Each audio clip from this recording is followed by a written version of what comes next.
Hi అండి. అందరూ ఎలా ఉన్నారు? బాగున్నారా? నేనైతే చాలా చాలా బాగున్నా. అండ్ అందరికీ హ్యాపీ ఇండిపెండెన్స్ డే. నాకైతే మా చిన్నప్పటి స్కూల్ డేసే బాగుండేవి అనిపిస్తుంది. అప్పట్లో ఇండిపెండెన్స్ డే అంటే అదొక పెద్ద పండగ. 1 మంత్ ముందు నుంచే సెలబ్రేషన్స్ స్టార్ట్ అయిపోయేవి. స్కూల్లో బోల్డ్ అన్ని గేమ్స్ ఇంకా చాలా చాలా కాంపిటీషన్స్ పెట్టేవాళ్ళు. ఇప్పుడు ఆ హడావిడి ఎక్కడా కనిపించట్లేదు. నార్మల్ స్కూల్ డేస్ లానే అలా గడిపేస్తున్నారు. 2 డేస్ నుంచి వర్షాలు బాగా పడుతున్నాయి. నేను మార్నింగ్ టిఫిన్ ప్రిపేర్ చేస్తున్నప్పుడే మధ్యాహ్నం లంచ్ కూడా ప్రిపేర్ చేసేసుకుంటాను. పాప ఉంది కదా, నాకు పని త్వరగా అయిపోతుందని.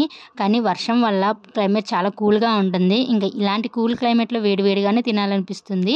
అందుకని చెప్పేసి మధ్యాహ్నం లంచ్ టైంలోనే లంచ్ అది ప్రిపేర్ చేస్తున్నాను. ఇవాళ అయితే శనగపప్పు బీరకాయ కర్రీ చేస్తున్నా మసాలా వేసి. కర్రీ అయితే చాలా బాగుంటుంది. మీలో ఈ శనగపప్పు బీరకాయ కర్రీ ఎంతమందికి ఇష్టమో కామెంట్ సెక్షన్లో కామెంట్ చేసేయండి. అన్ని కర్రీస్ మనం చేసే పద్ధతిలో చేస్తే చాలా టేస్ట్గా యమ్మీగా వస్తాయి. కుకింగ్లో మెయిన్ మనం ఎంత క్వాంటిటీ వేయాలి, ఎంతసేపు ఉడికించాలన్న బేసిక్స్ తెలిస్తే ఏ కర్రీ అయినా చాలా యమ్మీగా కుదురుతుంది. నాకు స్టార్టింగ్లో వంటలేమి రావు, మెల్లిమెల్లిగా నా అంతట నేనే నేర్చుకున్నాను పెళ్ళయ్యాక. ఇప్పుడైతే కుకింగ్లో ప్రో అని చెప్పను, కానీ పర్వాలేదు బాగానే చేస్తాను. అవును, ఇవాళ లంచ్లోకి మీరేం ప్రిపేర్ చేసుకున్నారు? కామెంట్ సెక్షన్లో కామెంట్ చేసేయండి. వీడియో నచ్చితే లైక్ చేయండి. Bye, see you in the next video.